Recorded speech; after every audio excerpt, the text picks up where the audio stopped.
Nearly 5 years ago, Scott Frost came back to his alma mater hoping to return the Huskers to the national power they were when he was a player at NU. But 4 seasons and 3 games in, Frost let go by Nebraska today after compiling a record of 16-31.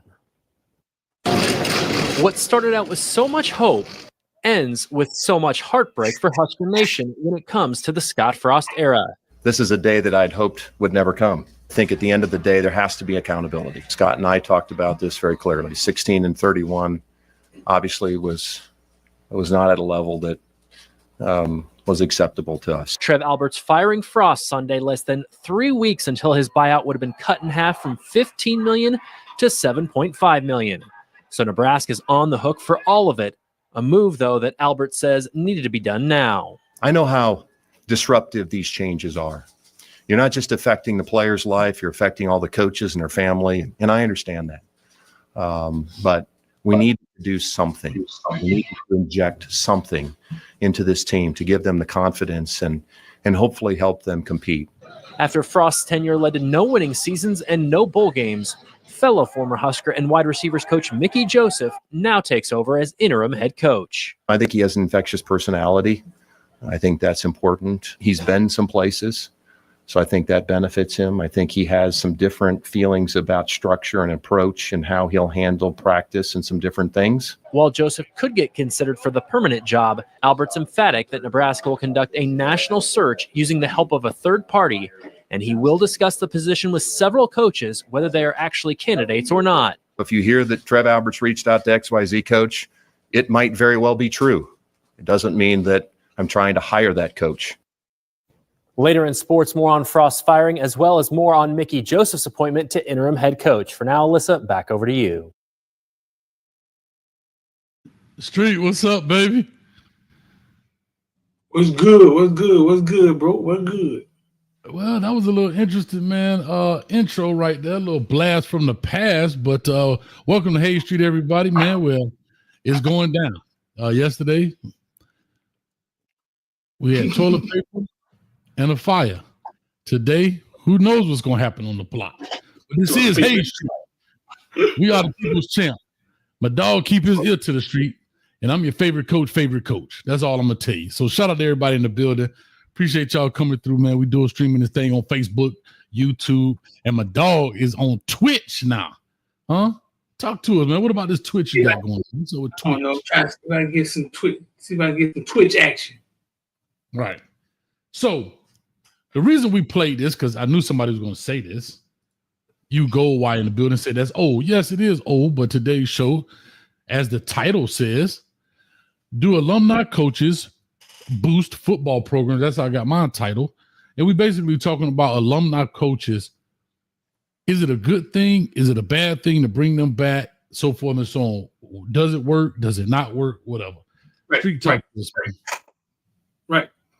Right. No. Does it work, or should they be allowed back? I mean, should they have a special place in the program? The ones that were really, really good, you know what I'm saying? Can you bypass some of the? Oh, you got to come up the coaching rank. You got to pay your dues. Like all of that becomes a dilemma. Mm-hmm.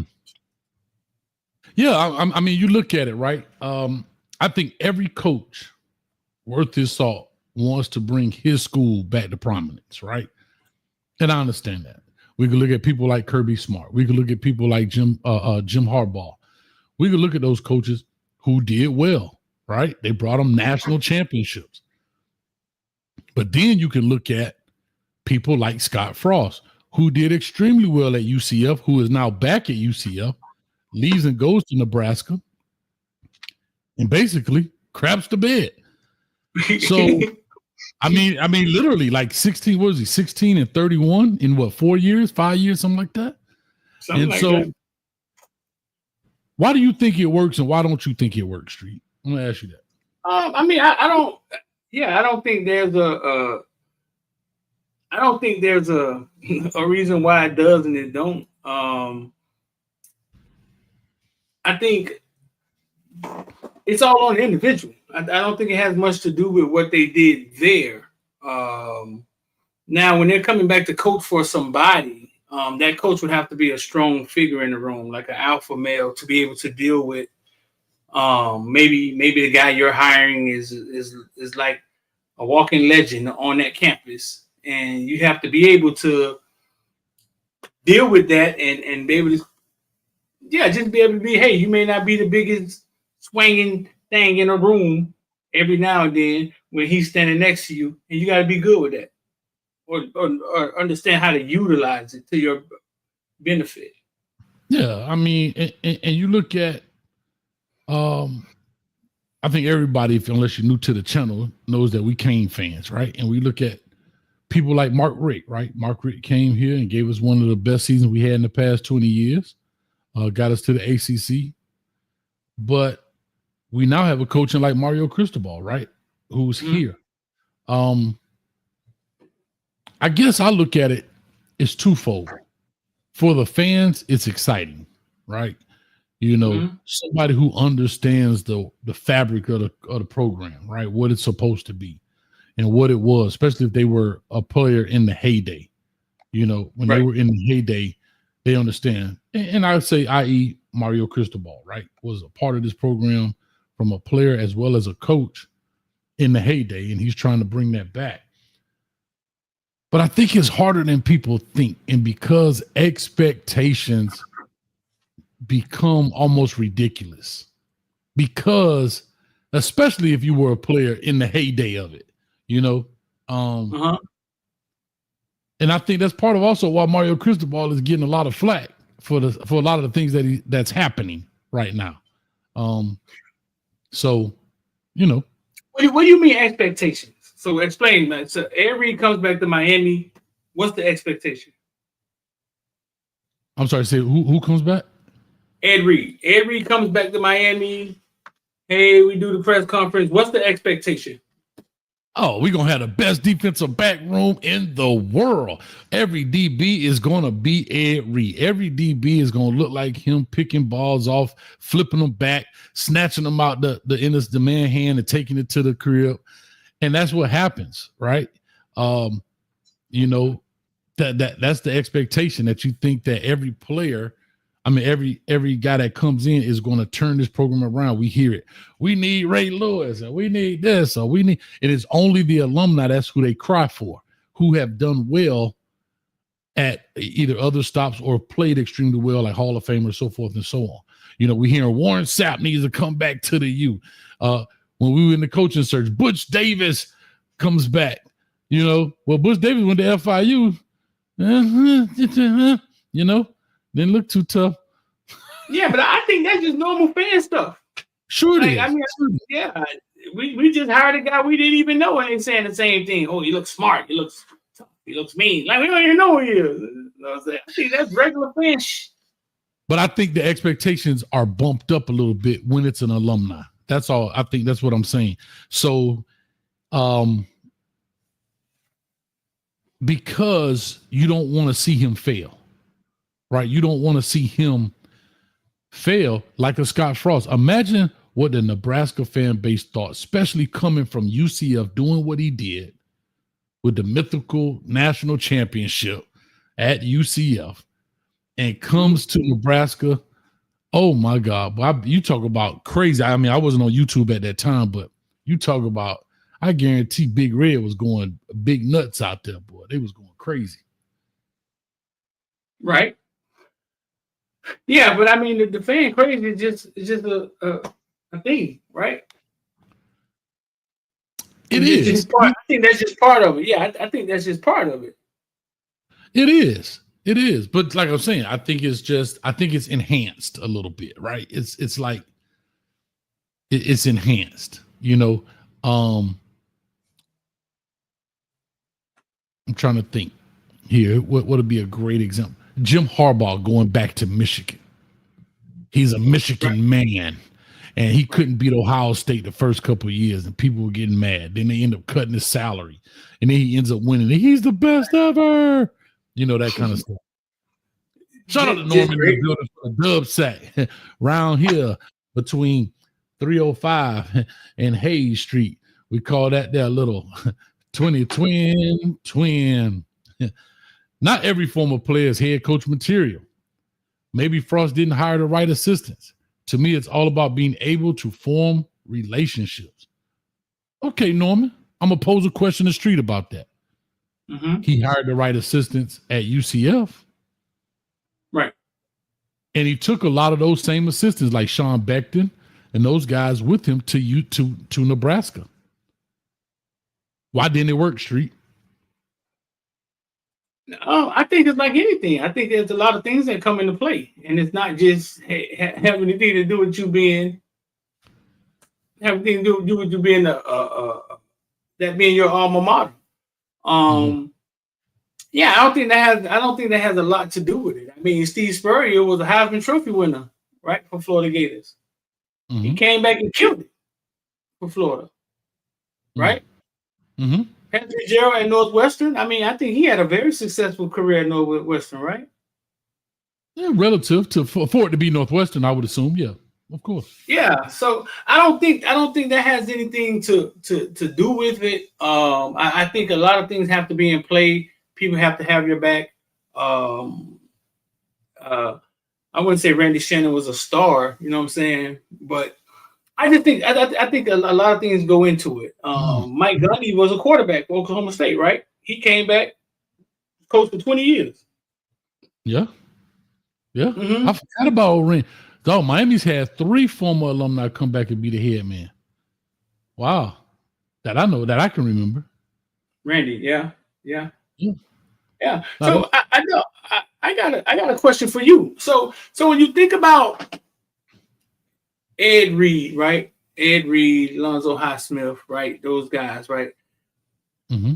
They come back to Miami, and then all of a sudden they leave. You know what I'm saying? Felt they wasn't being utilized correctly. Felt they wasn't a part of anything. They leave, right? Okay. As a coach, hey, you was a coach before, Hayes. As a coach, me from the outside looking in, I never coached anything. I believe having Alonzo Highsmith, Ed Reed in the building somehow benefits the program, right? Mm-hmm. If you say, well, playing defensive back and coaching defensive back are 2 different things. Just because Ed Reed was great as a defensive back, I don't know if he could be great as a coach with the chalk in his hand and writing the exit. Okay, fine. Maybe, right? But there are some things that Ed Reed can tell. There are some things that Ed Reed can tell.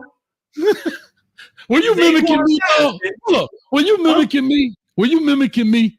No. I'm mimicking the fans that just want to believe that Mario, you know what I'm saying, can do it without whatever.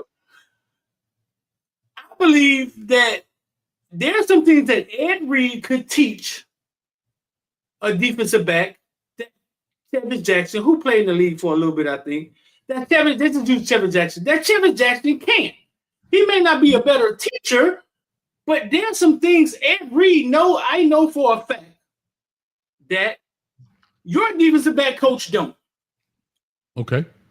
There's some value there regardless for me outside looking in.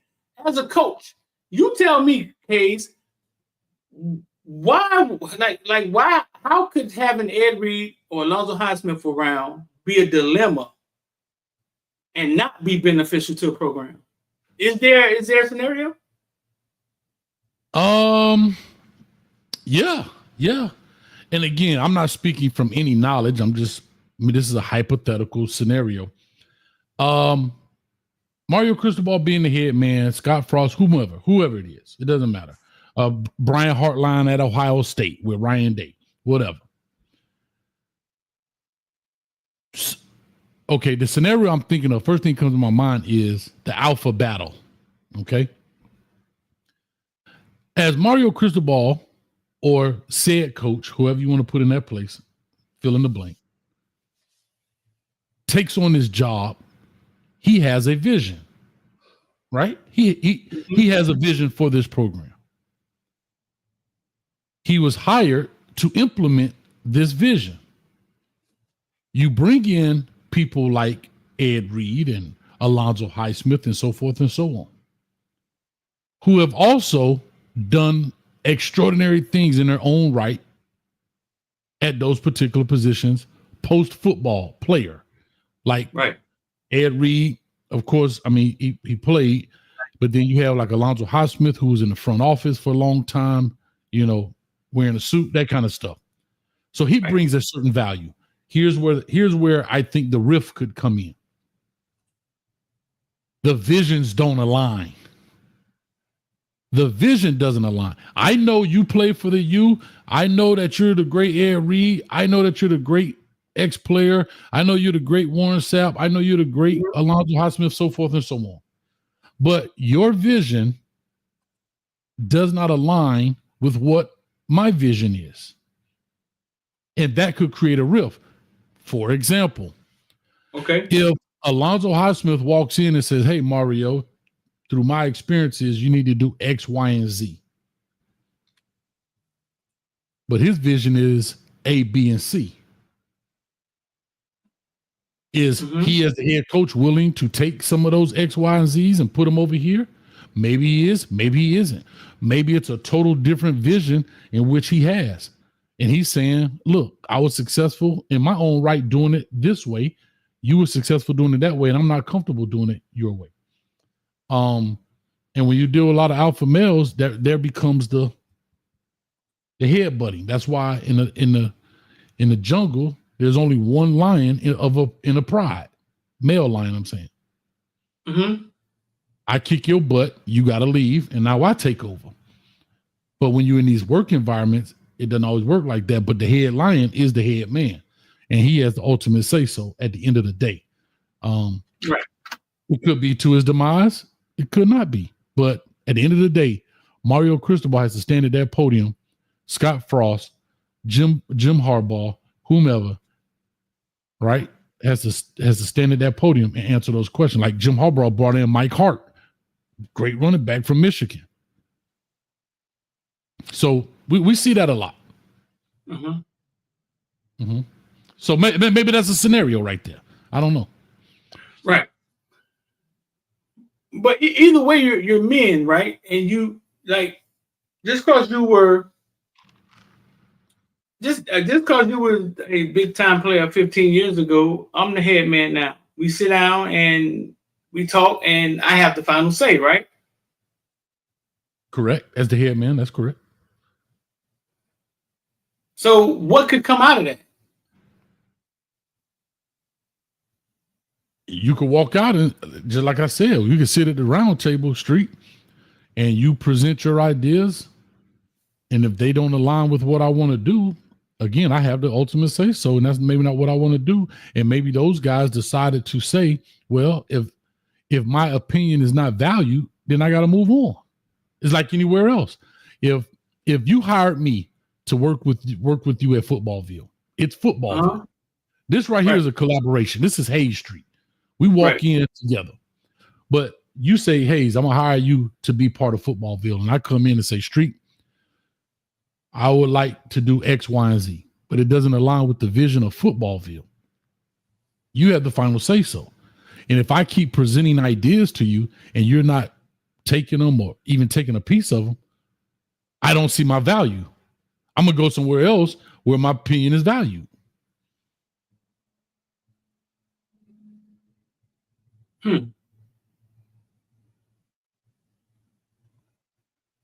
You see what I'm saying? Because at the end of the day, it's Footballville. I work for Footballville. And this is D Streeter's vision. Right. But if you got hired to do a job, then you just do your job. You can come to me with ideas, right? But if your job is, then you do your job. I'm doing my job, but my ideas are not being implemented. So then therefore, am I really doing my job? What is my value to this program if I'm not, if anything that I come with, and again, these are all scenarios, y'all. If I come to you and you're never implementing any ideas and that was your purpose of hiring me and nothing is being used, then what is my value to the program besides just collecting a check? Okay. So you're a head coach of a college. You get to be the head coach. FIU hires you, Coach Hayes. Right? Okay. As the head coach. Head coach. Go Panthers. Go Panthers. T.Y. Hilton wants to coach He comes to FIU. What's the other guy that got hired? What's the other linebacker that went to the league over there? Antoine Barnes, the number one draft that played for me. Hold on, I got to plug myself. Shameless plug. Antoine Barnes from Miami Norland Senior High School, the first draft pick from FIU ever, played for your boy right here, Coach Hayes. Shout out to Boston too. Antoine Barnes, T.Y. Hilton comes to you. You done hired your staff already. They want to coach. Okay. Best players in FIU history, right? Just talk. As a coach, you the head man. Beneficial of having Antoine Barnes and T.Y. Hilton on the staff or not? Definitely beneficial. Definitely beneficial.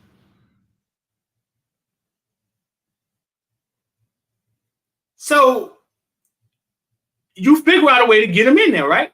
You figure out a way to have them in there, right? Because it's beneficial on numerous fronts. Correct. As a coach, why would you turn T.Y. Hilton away? The only reason I could turn him away is, like I said, if it becomes kind of behind the scenes where it's a constant riff, where it's a constant a butting of heads, it's not a fit. Why would you turn them away before you even get involved? What I'm saying is you don't even give them a chance. Like, why would you just be like, hey, man, listen, you need to go to high school first and come back? Oh, I think you need a little more experience. T.Y. Hilton. Yeah, I think that's a bad PR move, first of all. But that is a typical move maybe for some people that just want to get into coaching. That happens. But because it's T.Y. Hilton, he has the name, right? Because it's Antoine Barnes, he has the name. Because it's Alexander Bostic, they have the name. However, why you do that, the only thing I can say, it's a couple of things that could have happened in there. And I'll take Miami, for example, because I have a little more insight on that. But let's just use FIU to stay there. Let's say Antoine Barnes wants to come back. And this is all hypothetical. I got to make sure my dog keep his name clean. But Antoine Barnes was a part of this stigma when a lot of bad things was going on at FIU. And, it was some money being exchanged, the bag man, and that kind of stuff. So the university says we have to distance ourselves, right? It would be no different if, to take a very recent situation, Kyron Lacey right now from LSU. He just gets off. He serves his time. Whatever's going to happen to him, and he goes back to LSU and say, "I want to coach." He's Kyron Lacey now. Do they touch him right away? No, they don't touch him right away. Right. But that's if there's a problem. I understand that, right? Okay. So you're saying that if there's no problem, there's few reasons that you wouldn't hire T.Y. Hilton. Very few reasons. There's very few. Yes, there's very few reasons. It's stuff like it may be something personal, whatever. Whatever it is, it may be a justification on my behalf that's behind the closed doors that I will probably never disclose because, but there will be a reason. I don't see why you would not. Correct. So the dilemma at Miami, bringing on former greats, because there's so many of them. I looked up Andrew Swayze the other day. I was like, hey, tell me all the guys that Andrew Swayze trained went to the NFL league. I'm going to do a video on it. Okay. It was so long, I can't even do an Instagram video on it. Too many names to name, that many greats that came out of the University of Miami. Now, I can understand if you start giving out $500,000, $600,000, $800,000 checks, right, to former guys, right, you're going to get more guys that want to come coach. Say it again. If you give out $500,000, $600,000, okay. You start because these jobs are these jobs are high paying jobs. There's some good paying jobs. If you start giving them out, then you're going to get more people want to come and coach, right? So you would have to manage that. So that could be a dilemma, right? So it's almost like you create a something. Hey, Jason Taylor coached every level. That man coached Optimist. He coached high school. You know what I'm saying? He's not alumni, but I'm just saying he's a gold jacket there, but he kind of paid his dues. I can see that being a dilemma. It's so many Hurricane greats that came out of Miami. But other than that, you're the head coach at University of Miami, Hayes. Is there a reason like Ed Reed wouldn't be around? Like is there something? Is there a way that it could be? I know people that know Ed Reed. The word Ed Reed and asshole never went together. Now, I've heard him speak his mind. I heard that. Some people can't handle that. Yeah. Some people don't want pushback. Some people, because I'm the head coach, you have to respect that, right? And I'm not speaking of Mario Cristobal. I'm just speaking in general. I've known some coaches, even at the high school level. I'm the head coach. Do as I say. Don't get no pushback. But then there's some head coaches that are open and willing to feedback. There's some coordinators like that. Here's the game plan. That, like in college, here's the game plan. Implement that. I don't need your input. This is what we're going to do. There's some coaches that say, hey, Coach Joe, what you got when it comes to stunt packaging right now against this offense? What can we do? How can we get home? How can we be successful and create pressure on the quarterback without using our linebackers? Or I could drop 8 in coverage, or I could drop 7 in coverage, or whatever. And Coach Joe may say, all right, we could do X, Y, and Z. I may agree. I may disagree. But at least I'm listening to the feedback. I may take 20% of it, 50%. Hell, I may take the whole 100. And then there's some coaches that say, hey, Coach Joe, these are the stunts we're going to do. So eventually, now you start talking about value. What is your value at this program if you can't implement certain things? If you hired me to be the D-line coach, part of being a D-line coach is to coach players, to develop players, but it's also for me to implement game plan. Mm-hmm. Now, there's some coaches cool with, all right, coach, whatever you want, I'll do it. And then there's some coaches that say, listen, man, I got value. I have a say. I want to have a say so in this. Yeah. I know when Cam Kitchens was here, he spoke very highly of Ed Reed. I got plenty of clips of him saying Ed Reed, sitting him down and showing him stuff on film that he would have never seen. I saw Ed Reed with the Under Armour that All-Stars that week. I spent the whole week at the All-Stars, Under Armour, some of the top 40 players in the nation. He was great with those kids, though. Mm-hmm. He was great with those kids. I'm just trying to understand. I'm trying to understand. That's why I keep putting you in the position. Like, as a coach, Ed Reed comes back to Miami, and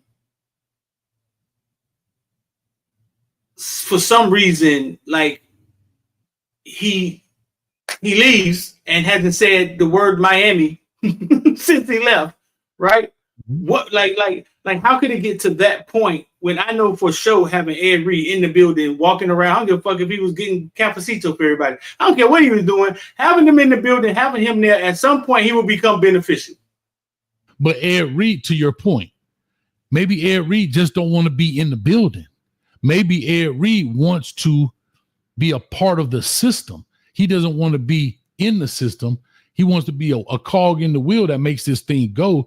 Ed Reed don't want to get coffee and just hang out and talk to the players. He may be a guy that wants to be the coach. I don't know. I'm just speaking. Okay. So, all right, you've been a head coach before, right? Mm-hmm. You hand Ed Reed the DBs. No coaching background. He only coached Under Armour. He coached in 2016 high school. You had every Cam Kitchens and James Williams and all these kids, right? What's the worst can fucking happen, Case? Could it be worse than what we saw this year?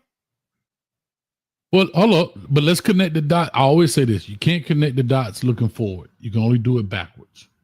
Okay. Could it be worse? Probably not. Here's what I will say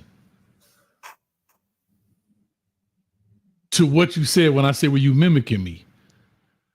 I've been around some NFL dudes and I'm watching them coach and I'm like, I know he ain't learned that in the NFL. I know he ain't learned that in the NFL. But I've also been around NFL dudes who are excellent teachers. But I've also been around NFL dudes that only know what they know. And this is why they said, who was that? He choked the shit up and make fun of him. That's the worst thing happened. That's the worst thing happened. 5 minutes, right there. 5 minutes, top right-hand corner. Here's what I'm going to say. I've also been around NFL dudes that really only know what they know. And when you walk into coaching, the players in that room have 1,000 different skill sets. And you have this particular skill set. That's why they always say really good players typically, not always, nothing's 100%, are not very good coaches because they were so good they could get away with stuff. For example, Deion Sanders was so fast that he could get beat, but he could recover. Well, OJ Frederick may not be that good. I've seen some players got no technique, but damn it, he always open because he was that talented. Right. Perfect example. Jeremiah Smith versus Xavier Restrepo. Jeremiah Smith, I guarantee Xavier Restrepo's routes are so much more crisp than Jeremiah Smith.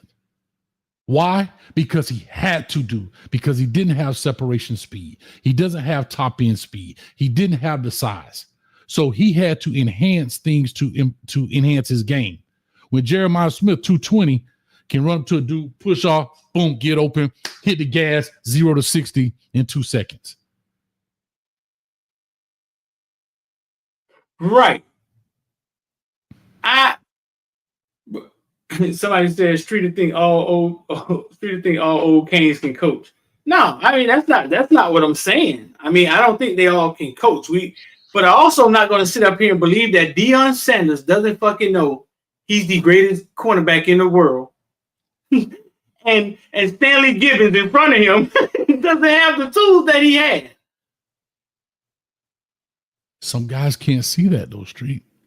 I'm not saying Deion doesn't, but I'm saying there are some guys don't see that. Like Deion was in the room with people who didn't have the tools that he had. That's his life. You know what I'm saying? He understands that he has to. It's his life. He was an alien. He was an alien in the locker room. I don't think every football player can teach. I mean, I don't think that. But I think there's things Ed Reed knows, right? Like I said, that Chevis Jackson probably wouldn't know. My question is, if you give Ed Reed the DBs, what is the worst can happen? Like, are they going to be running fucking backwards? Like what is the worst can happen if he not show up? Like he not show up for work. These guys became great because they worked hard. So I'm just trying to figure out. I'm trying to figure out how it just becomes to the point where they're just not in the building. Like they're not just here no more. You know what I'm saying? It's that bad. I think because of who they are. Now I will say this. This is my opinion. I think they're no longer there because I don't believe their opinion was valued. That's just my opinion. I don't believe that their input held any weight in those rooms. That's just me. And eventually you go where you appreciate it and not tolerate it. Because eventually you feel like I possess this value and it's not being used. Why do I wake up and come here every day? Because for those guys, it's not the money. So if I'm Ed Reed and I need to be in the building at 6 a.m. and going home at 10, 11 o'clock at night every day, and there's no, and my value is not being valued, Why come here every day? Why? When I could go smoke my cigars and DJ on Twitch or whatever he does and get more appreciation than come here every day to walk by a kid and be like, hey, boy, you know, you could have did yada, yada, yada. Like, when I know I have more to offer. Yeah, I understand why you would leave, right? You know what I'm saying? I'm just trying to get to the bottom of how, like, I think you hire lesser guys. Like, I think Miami has hired guys that were under, like, you know what I'm saying? That we didn't feel like, damn, he coaching at Miami already? Well, yes. Like, well, here's what I said. I think you took changes on plenty of guys. Yeah, but here's this too. A lot of it is perception, right? A lot of this is perception when it comes to the upper brass. I've always told you this. The people who hire you are not qualified to hire you. So how do they know? So if I go out and hire Ed Reed, yeah, they may be enamored with, he's a Hall of Famer. I go hire Warren Sapp. Yeah, he's a Hall of Famer. Can he coach? It's just like when a coach brings a player in, right? You know, and I know that. What was the young man that went to Texas A&M? I want to say Tommy Ford. That's not his name. What's the short dude that went to Texas A&M? Tommy Ford. Not Tommy. That's not his name. I knew I shouldn't have said it on Michigan. What's the young man? He was real short, but he could play. Keith Brown. That's his name. I don't know why I said Tommy Ford. Keith Brown. Keith Brown. How about Antonio Brown? I remember we took Antonio Brown to the University of Miami, and they told us he was too small. And here's why, Street. Coaches have a prospect, a prospect, not a prospect. That's not what it's called. Not potential. God almighty. Anyway, it's a checklist. I can't think of the name right now of what you want. If I need an X receiver, a Z receiver, I want him to be 6'2", 210 or better.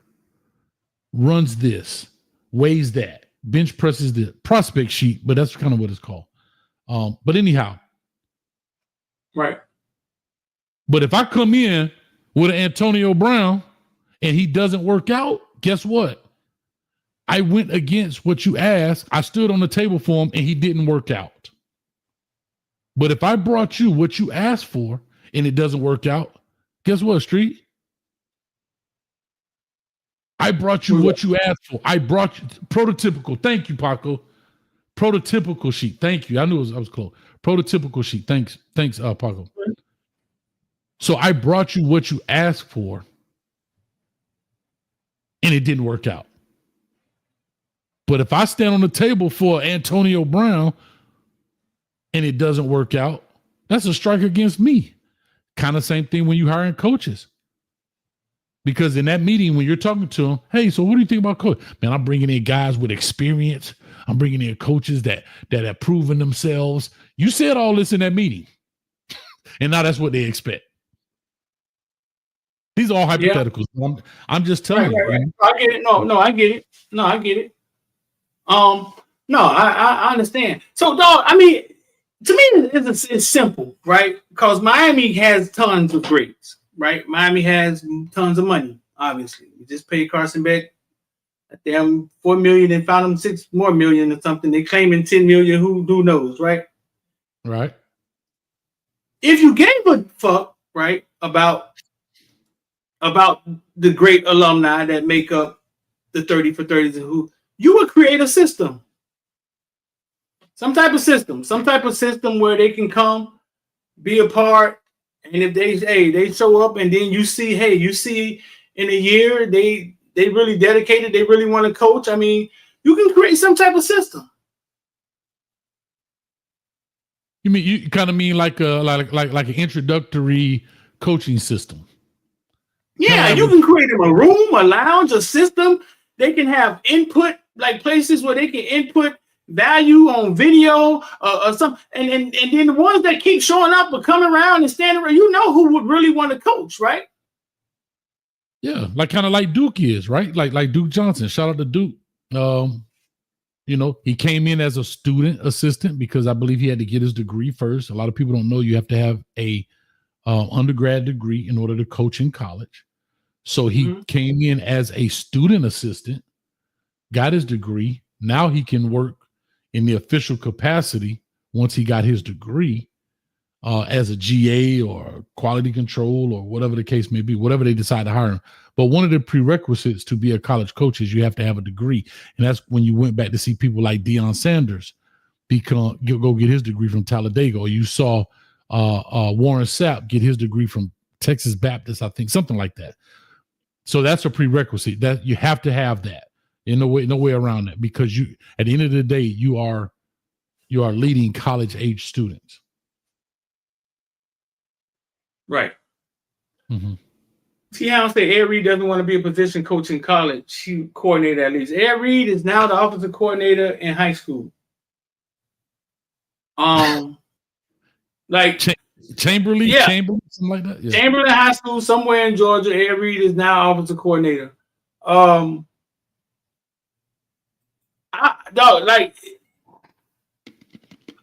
just saying, like, I can't see Alonzo Highsmith, who's been in front offices all over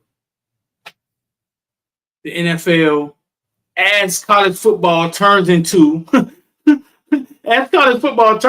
baby NFL. You got budgets, you know what I'm saying? It's turning into, you know what I'm saying, where you have to deal with budgets and kids and money and rosters and okay, let's trade out this $600,000 wide receiver. See if we can go get value for a $400,000 one. Let him hit all of this stuff is how the NFL works, kind of, right? Okay. Alonzo Highsmith has all that background. Just kind of ignored. Leaves University of Miami. He said he want to sit down with me again too, man. Maybe we bring him on Hayes Street, bro. I don't know. No, Alonzo Highsmith. Oh, Alonzo. Speaking of Alonzo, had a chance to hang out. Shout out to Alonzo Highsmith when we played Florida State in Tallahassee the other year. Myself, Melvin Bratton, Marvin Dixon. I got a picture with that. Myself, Melvin Bratton, Marvin Dixon, Alonzo Highsmith, who was all hanging out the night before the game. And yeah, I get it. Now, here's what I will say. It's one of your folks. Yep. Man, coach, I got a problem with me. Man don't know me. Hey, we on the block, dog. Speak your piece. Say what you got a problem with. And man don't know me in his bathroom with his shirt off. So here's what I'll say. Sometimes we look at this at the surface level, Street. But there's a lot of Wait a minute, my bad, though. You talking about put this week on Guidry for? Oh. Man, I like Guidry, man. You know what? Real fast, Hayes. Guidry was the type of dude you wasn't going to run over him. You wasn't going to say anything to Guidry. I don't think Guidry in conversations with me, Luke, Patty, like one or another. Like Guidry was from Louisiana, like he was kind of like, yeah, you ain't gonna just yell at me. You know what I'm saying? And we may be like that. I just don't want to get coffee. You ain't gonna just have me over there because I'm alumni and I'm here because I'm here, and have me over there looking like I belong in the trophy room. I want to get off the trophy stand, put my gold jacket up, and get out there and put a whistle around my neck. I don't know. You know? Hey, man, I heard this year we had about 12 defensive back coaches, bro. You can't tell me Ed Reed can't be one on. See, we got to stop this. Like there's people that get high. I don't even know if Mario is is qualified to tell Ed Reed he can't coach defensive backs. But Ed Reed may Ed Reed may not have been one. He may not have want to be one of the 12. He wanted to be one of one. I don't know. You talking I to just asked you what you was a coach, dog. I just asked you what is the worst thing that could happen. I told you.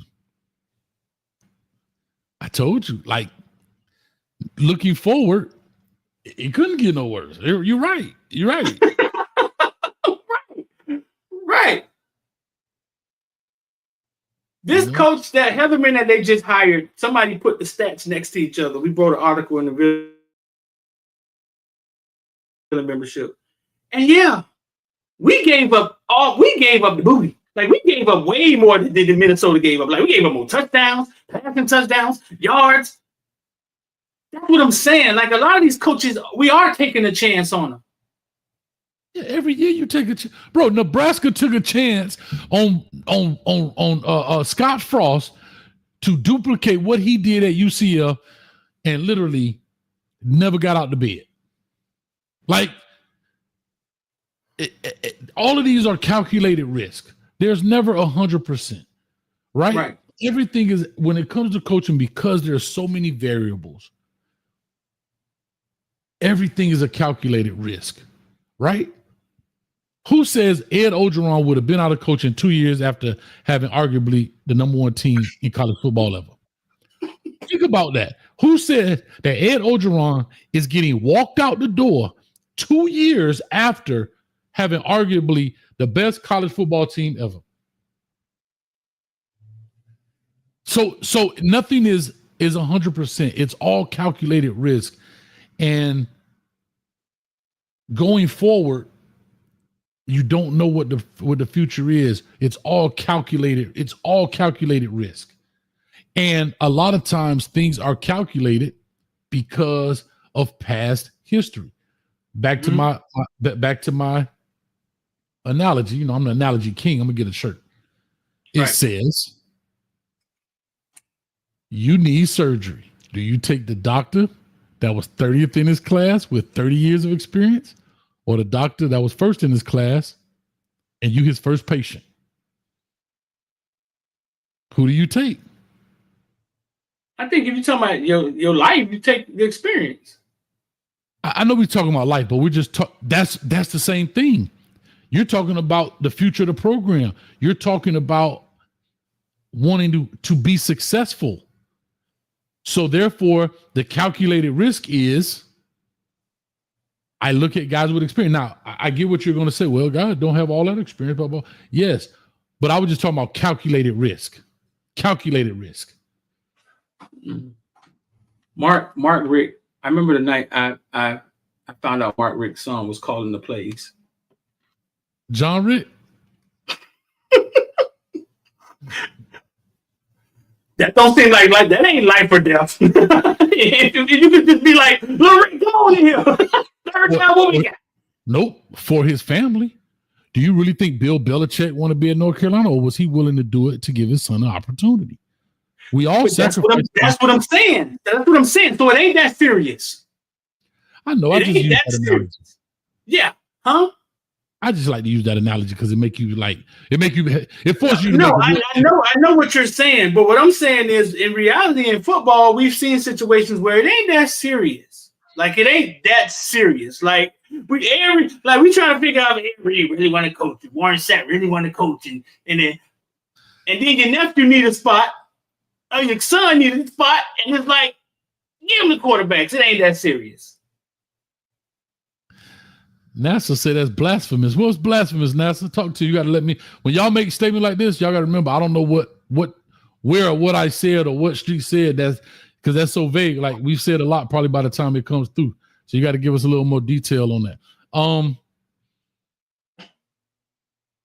Yeah, no, I understand. I understand. I understand. And a lot of this too. Can I say this? A lot of this is relationships. It is. I'll leave this coach nameless. But before we got on here, I was talking about a coach, if you remember who I was talking about. And I said he was straight Richard. Right. That dude has had a job for the past 25 years between two people. Right? Uh-huh. Because of the relationship. Not maybe because he's good. Right. It's because of the relationship. Right. That's it. And so if you look at a lot of these guys, let's take Coach Heatherman, for example, the new DC at Miami. Most coaches are tied. They're tethered together some form of fashion. Uh-huh. Who is the tie between Mario Cristobal and Heatherman? Shiano from Rutgers. Right. That's the tie. Even though Mario Cristobal has Ed Reed or Warren Sapp, what is their relationship? Who vouches for them? I understand they got the gold jacket, but who vouches for them? The world? Football history? Oh, the best team. That's why I said arguably. I just want to put that out. Of course, we know the Canes are the best. I get you. I shout out to NASA in the building. Matter of fact, can we start something right quick? Can we do something right here on Hayes Street? We got 867 people in the building. Can we get 867 people to put hashtag wholesome to the U? I'm dead serious. If we got a platform to help a brother out and he loves the U, he's in Minnesota, and let's use that tie to the defensive coordinator, Coach Heatherman, right? To bring Wholesome to the crib. And I'm gonna stand on business. My dog Wholesome from Miami, he knows the area, he knows the high schools, he knows the coaches, he knows the players, and guess what else he knows? He knows that man's defense. He knows that man's defense. So can we get a hashtag? I'm gonna start off right now. Hashtag wholesome to the U. Well, I mean, it's no brainer. Why didn't he bring him with him? Like, why didn't he just come with him?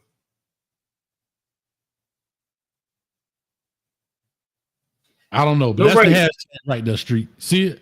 Wholesome to the U. And we're gonna send it, we're gonna clip this, and we're gonna tag Coach Heatherman, excuse me.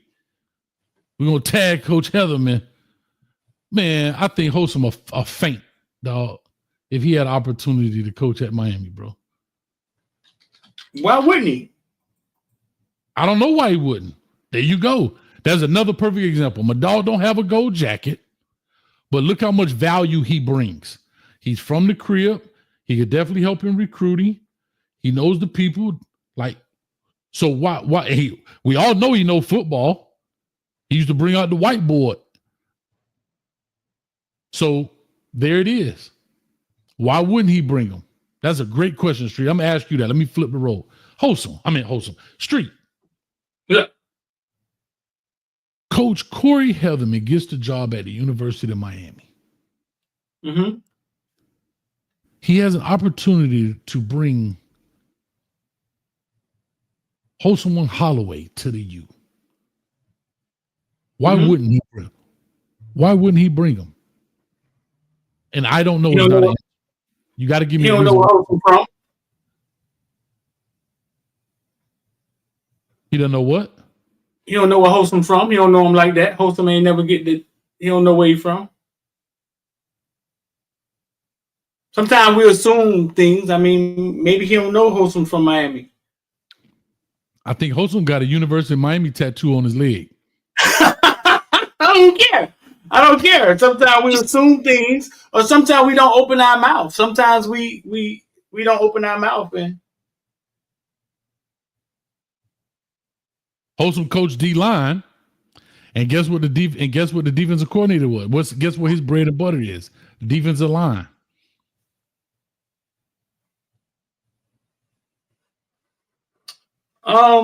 Yeah, I mean, why not? Yeah, why not? If he can bring his own people, if he's allowed to bring his own people, some people. I mean, Wholesome is what, a GA over there? I think he's a quality control, maybe an analyst. I'm not sure, but here's the deal: he's not. I'm not saying they're gonna bring him as a position coach. Of course, we love that, but we know here. I don't want to say off the field role because that's not really like it is now. But we're just gonna use that term to identify Why my dog can't come in as an analyst or I don't know, quality control, however you want to term it. Because here's the deal. My dog went to Minnesota and went and knocked on the door. And Coach Fleck gave him a chance, and he been there. So that means he ain't found. Yeah, that's how that happened. That's usually how a lot of entry level positions happen. I did that at FIU. I called Frankie P. I called Dougie P., which is Frank Pond's brother. He called Frankie P. Frankie P. told Cristobal. Cristobal told me to come, and that's how entry level stuff happen. Because you don't cost them nothing. You're not a big. It's not. You know what I mean? Like, ain't no press conference for Coach Hayes going to FIU. You get paid? Yeah, his position. Yeah, he definitely get paid. Mm-hmm.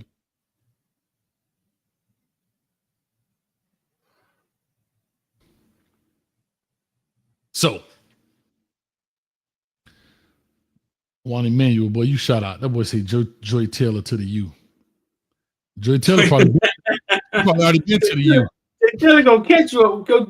Jason Taylor gonna catch y'all talking about his sister, dog. You might better say Joy Taylor back to the U. He's probably been there already. Shout out to Joy Taylor, man. I ain't mad at him.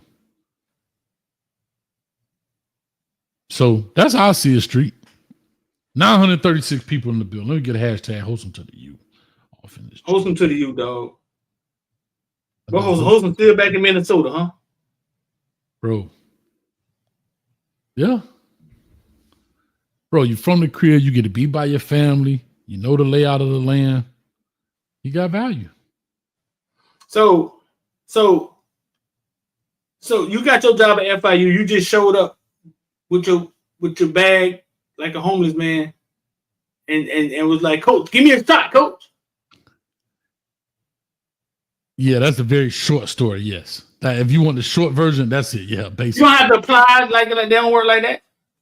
No, ain't no LinkedIn page where you go to application.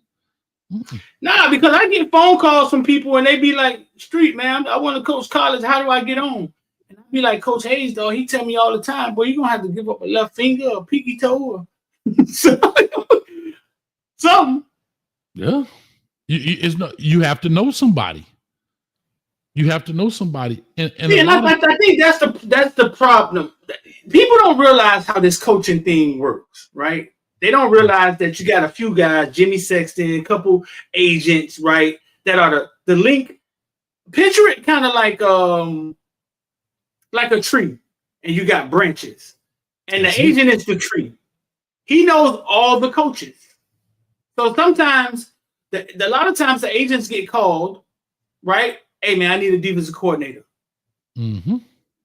And the agent, beneficial to him or maybe beneficial to the coach, but probably beneficial to him, he points you in the direction of a guy. Hey man, this guy right here may be leaving, he may be coming open, right?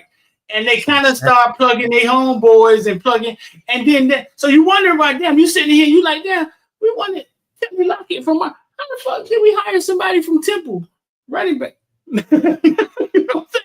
It's all about relationships and the ties. Yes. Yeah, and I get it. I understand it. I get it because you have to be a part of that to be a part of that. Mm-hmm. You're going to tell Jimmy Sexton no, right? When it may be one day you're finna get fired and Wake Forest is calling. Right? You did him a favor, he do you a favor. There you now you talking about why things don't move, because that's what I was talking about, the backdoor stuff, meaning you don't know what favors are being called in at that particular moment. Yeah. And that's so on the surface level, it looked like a dumb move. And it may very well be. But when the man say it's time to cash in my favor, you got to cash in that favor. And that's kind of what it is. So to your point, it's very few coaches that you can look at that are not tied somewhere or another. Here's a perfect example. Oh, yeah, right. Let's starting to make sense now. Yeah, no, it's starting to make sense now. Because if you hire a Philip Buchanan, he's not a part of the circuit. Mm-mm. No. You just went rogue on the whole goddamn mob. There you go. And so, because remember, if Jimmy Sexton, for example, says, hey, I want you to hire Reggie. I'll just use Reggie, for example. And you go hire Wild Dog. When it's your turn, when Steve Sarkisian or Lane Kiffin called Jimmy Sexton looking for an offensive line coach, he gonna skip over your name because you didn't do what he asked you to do that one time. That's the leverage. But I'll go back to our DC. Our DC had an opportunity to work with Greg Schiano. And I think Coach Cristobal respects, and maybe Greg Schiano may be a mentor of his. I don't know. But I know he worked for him at Rutgers. Well, how did Mario Cristobal get to Rutgers first with Greg Schiano? How did that happen? Do you know? That was after Alabama? No, this is 2002, 2003. This is when he first started. He was a GA at Miami. Uh-huh. Mario Cristobal. Uh-huh. Okay. All right, hold on. Here we go. Let's walk this. Let's walk this thing right quick, just to talk about how the tree works. Mario Cristobal. Let's go to his Wikipedia page to see his coaching history. All right, Mario Cristobal. He was a GA in Miami in 98 to 2000. He left and went to Rutgers as the offensive tackle coach and tight ends coach in 2001 to 2002. Became the O-line coach in Rutgers 2003. How does he get from Miami to Rutgers? Do you know? Who was the head coach, Schiano, right? Who was on the Miami staff at the time he was a GA? Who? Schiano. Schiano, right? Yeah, that's what I just said. So now he goes to Rutgers. Mm-hmm. Goes there, does well. Comes back to Miami in 04, 05, 06. Who's in Miami 04, 05, 06? The head coach. 04, 05, 06. Randy?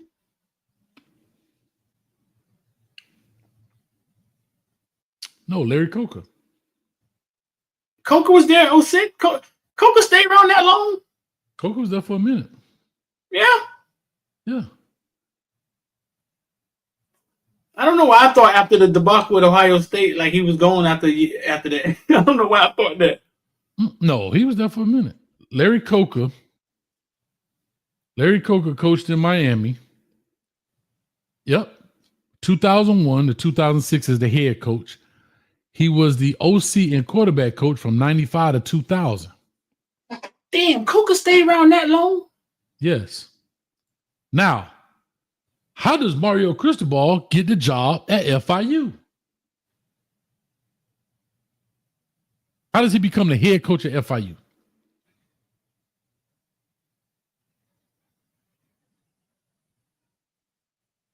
How? Who became the AD at FIU? The same guy that fired him, right? Pete Garcia. Where did Pete Garcia come from? Where did Pete Garcia come from? The University of Miami. Right? The University of what? Miami, right? Yeah. right. Then he leaves there. Remember, he went back to Miami with Al Golden for a month or whatever, and then he goes to Alabama under Nick Saban. Right? Yeah. Put up that picture. Okay. And just keep talking. This man here, dog. Y'all tough, boy. Antonio Brown is a clown, dog. For no reason, dog. So now he goes to Bama, right? And remember, when he goes to Oregon, who does he go to Oregon with? Who, Mario? Yeah. Who does he go with? Yeah. Who's the head coach of Oregon when he went to Oregon? Oh, Willie Taggart. So now you're starting to talk about those kind of relationships branching off, right? Right. And then he comes back to Miami. Those are the things we're talking about. Now, Mario Cristobal couldn't take Mirabal with him to Alabama because he ain't the head man. But as soon as he got the head man in Oregon, he goes get his homeboy, which is cool. I love Mirabal, from Marshall and takes him to Oregon. Right? Right. And then when he came to Miami, here's a perfect example. Brings Mirabal with him. Brings Dennis back from FIU. There you go. But let's go back to FIU. When Coach Cristobal gets a job at FIU, what was Dennis working at the time? D-Train. Miami. He was D-Train here already? D-Train he went to FIU. Yeah, Dennis went to Miami, right? Yeah. Yeah. My man Juan Navarro. He takes Juan Navarro from Miami. Coach what's the DB coach that I'm looking at him right now. He ended up with the Colts. Oh my God, I can't remember his name, man. White dude. He's from Arizona. He played for Miami as a DB. But anyway. Miami had a white DB? Yeah. Oh God. What are you talking about? What is his name, bro? Oh my God. He's gonna kill me if I don't know it. I can't think of his name, bro. Miami ain't never had no white DB. Oh my God, bro.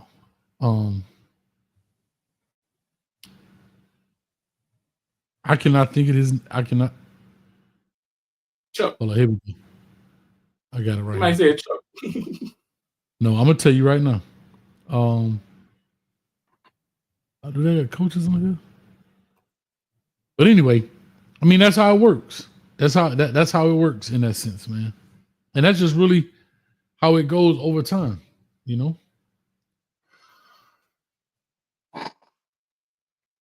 Systems, dog. Systems. It's no different in the corporate world, though. It's no different in the corporate world. No, systems. I mean, them people are always creating systems. They're always creating systems that, yeah, bro. Like it's almost like an art that we never understood. Like there's always a system.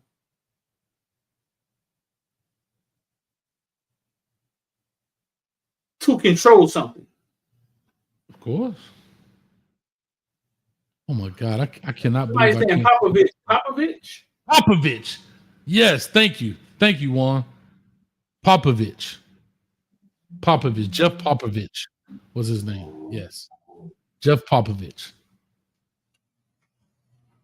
Thank you, man. Thank you, Juan. Jeff Popovich. Thank you, super. They said Coca was the longest tenured coach in Miami history. Yeah. Man, get out of here. So, speaking of Antonio Brown, another shameless plug, played for me too at Miami Norland. He was our quarterback. Coach got him. I got a list now. Shameless plug. Shout out to Duke Johnson, played for me at Miami Norland as well. Duke. Jeff Popovich. How could I forget that name? Yes. So that's how it all ties together, bro. It's literally a web, and it's all about and trust. This all started because we was in the what's going on, dog? So we was in the membership, our villain membership today, and it was two sides. It was a side of Ed Reed and Lonzo Highsmith, like, come on, they have to have value in the program, and then the other side was saying, hey, maybe the head man don't see, you know what I'm saying? They don't see eye to eye, or maybe the head man has another vision, and we kind of went back and forth, and it was hard for me to see that, like, okay, like Ed Reed, even if you say, hey man, great players don't make great coaches. Maybe they don't know how to coach slow people. They don't know how to coach, you know what I'm saying? Like, even if you say that, right? You're not going to convince me that Ed Reed doesn't have something that this guy you about to hire from fucking San Diego State. Yeah, Street, real quick, I just want to say part 2. I see another lighter back there. If we see a fire, pull a fire alarm in your building if you live one. We got it under control. But bro, these people had a controlled fire on the sidewalk in front of the bodega, dog. They was chilling with it too, like. Bro, right there where that blue comforter is, right there where that blue comforter is, was a faux fire, and the lady was standing in it. Was standing in the fire with her Timberlands on, bro. But anyway, to your point, Street, no, you're 100% right. And that's just how it works, right? And let's go to Dion for a second. He called Sal because that was his dog, right? Mm-hmm. Huh? Yeah. Oh, I got one. Let's speak of Swayze. Why don't Swayze, as many people as you say he coached and all that stuff,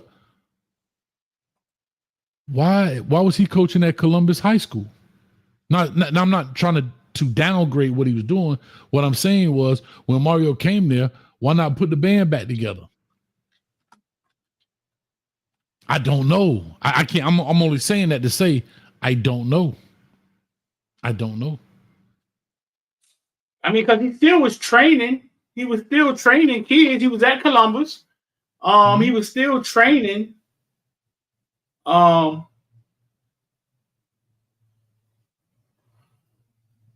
He's trained over 20 NFL players.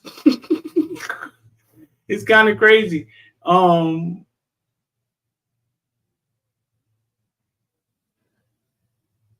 He's now the strength and conditioning coach at Colorado. Is good enough for Colorado? I don't know. I mean, Now when he was here, what was the knock on him at the end when he was here? Our players were fast. We always felt like it was about speed, but we always looked undersized, right? I don't know if we were blaming Swayze for that. But I just think it got to a point where it was like, okay, it's time to do something different. Then we went and hired somebody. He seemed like he broke a few necks. We hired one strength and conditioning coach. Had kids coming out with neck injuries. You know what I'm saying? Damn if you do, you damn if you don't. Mm-hmm. No, I agree. You know, you'd be surprised, bro. You'd be surprised how this world works. Who knows who? Think about that defensive coordinator we just got. You know how many times his phone went off when that news broke? Out of all the stops he made and all the relationship he's had, what's his name? Corey Heatherman. That's why I'm pushing for Street. That's why I'm pushing for my dog Wholesome.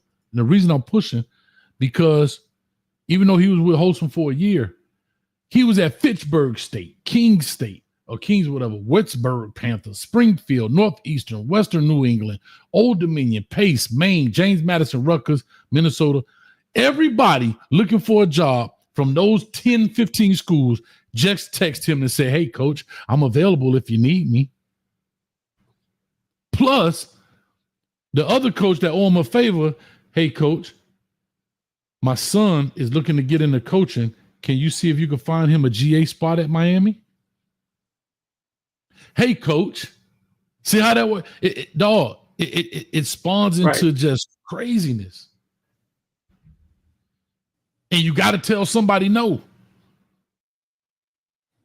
So I'm saying, as the Miami Hurricane community, with 1,110 people in the building, can we get a hashtag to the U? Wholesome. Get wholesome to the U hashtag to help my dog.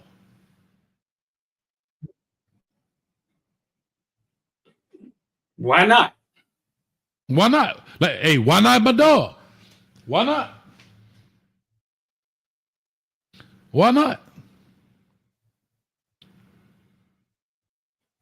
Coach Hayes, Swayze didn't pass certification and he was not qualified. Hell, he was at Miami like 10 years, wasn't he? What certification didn't he pass? I put that up there, right? Like, I don't know what is, I don't know, like, if that's true. I don't know if it even makes sense to me, right? But when I typed in players that Andrew Swayze trained, go to the NFL. Ed Reed, Ray Lewis, Sean Taylor, Clinton Portis, Willis McGahee, Andre Johnson, Jonathan Vilma, Vince Wilfork, Jeremy Shockey, Kellen Winslow, Brian McKinney, Frank Gore, Antrell Rowe, Philip Buchanan, DJ Williams, Ken Dorsey, Greg Olson, Devin Hester, Calais Campbell, Lamar Miller, Alan Hearn, Travis Benjamin, Brandon Mayweather, Sam Shields. And when I text Williams and said Swayze just got hired by Colorado, you know what he said?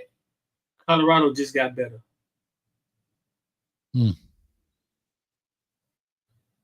Williams played. He was the offensive tackle left out of Ely, came with Tyrone Moss, played for the University of Miami. They really believe in Swayze, guys who played for him. So what I just read off, screw your certification. I don't care if you got to build them a gym outside somewhere and they just start working out like it's the prison. He did a good job at Miami. You know what I'm saying? Now, nothing lasts forever. But you're not going to tell me he can't train people.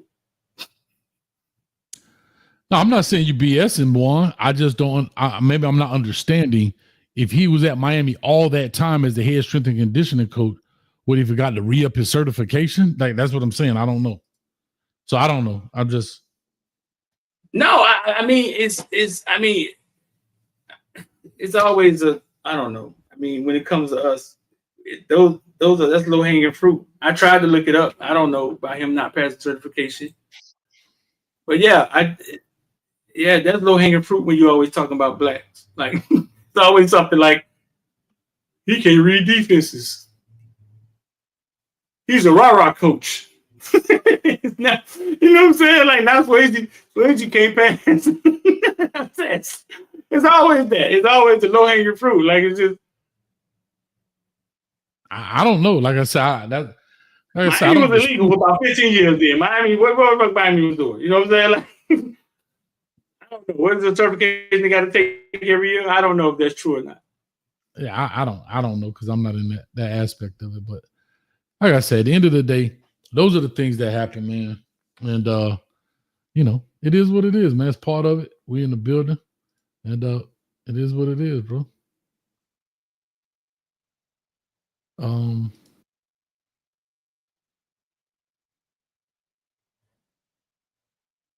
Yeah.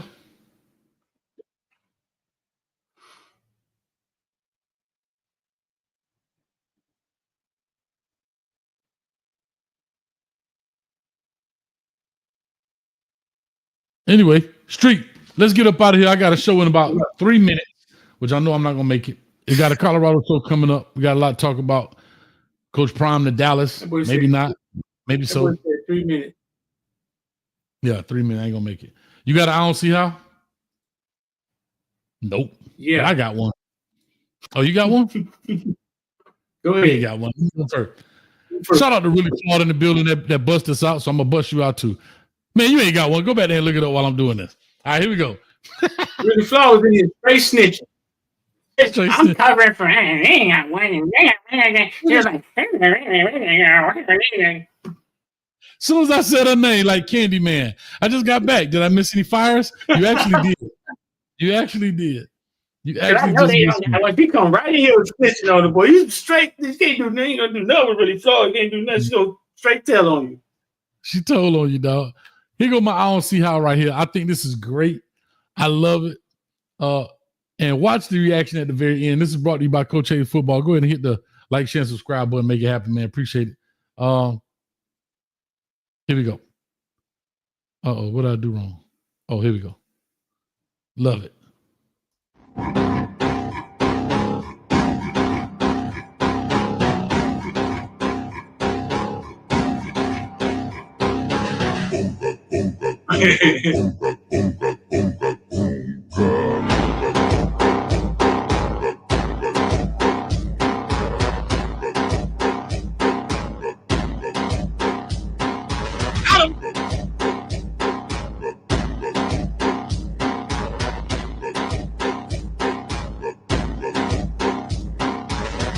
Look at that face.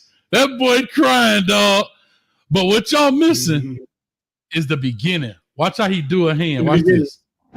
Yeah. Get him, baby. Get him, baby.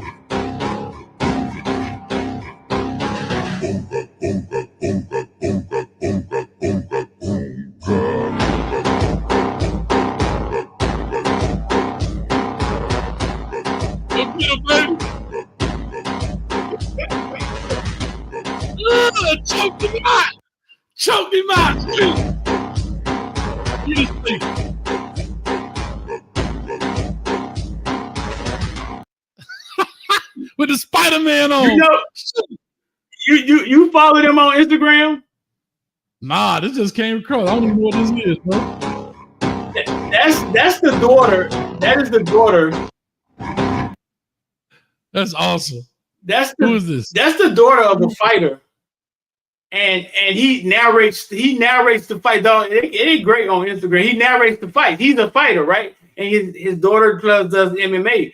And she goes in there with no emotion, like you know what I'm saying. And she can choke people. She's good at it.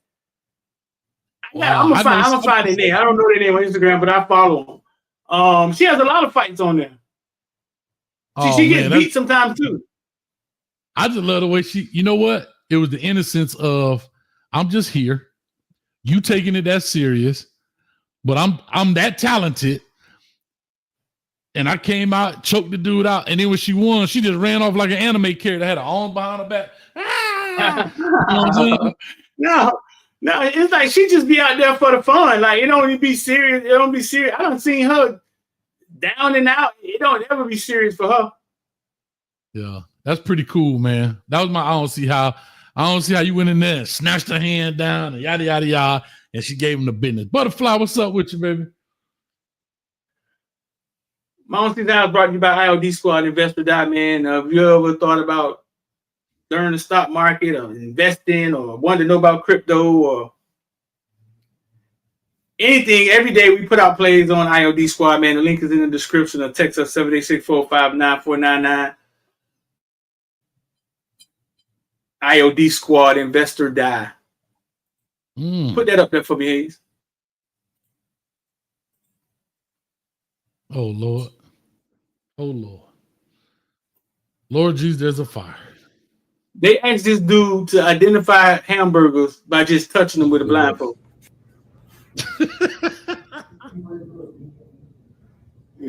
It's Burger King. Burger King, you got right. What sandwich is this? Why is blindfold so thick? Yeah, this Wendy's. That's his shirt. All right, what sandwich You can is smell it. Oh, it's some chicken. Mm-hmm.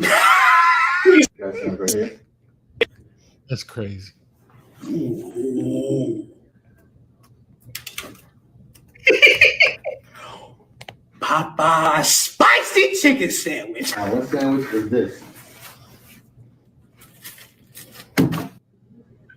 That boy dropped his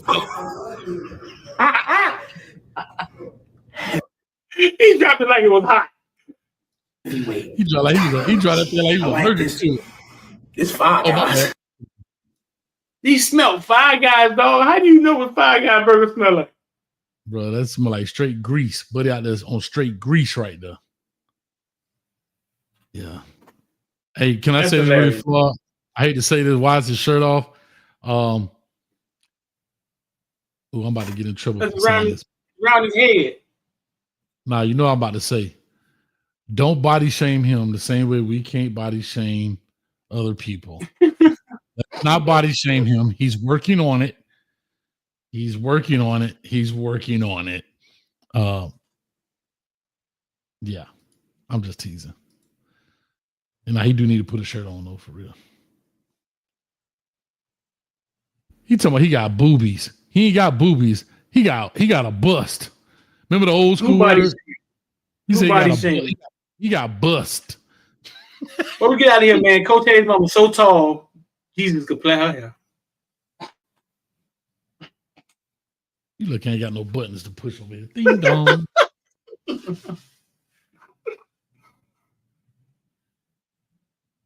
Footballville mama's so big. The reason it's that cold, because she blocking the sun. We out of here. Peace.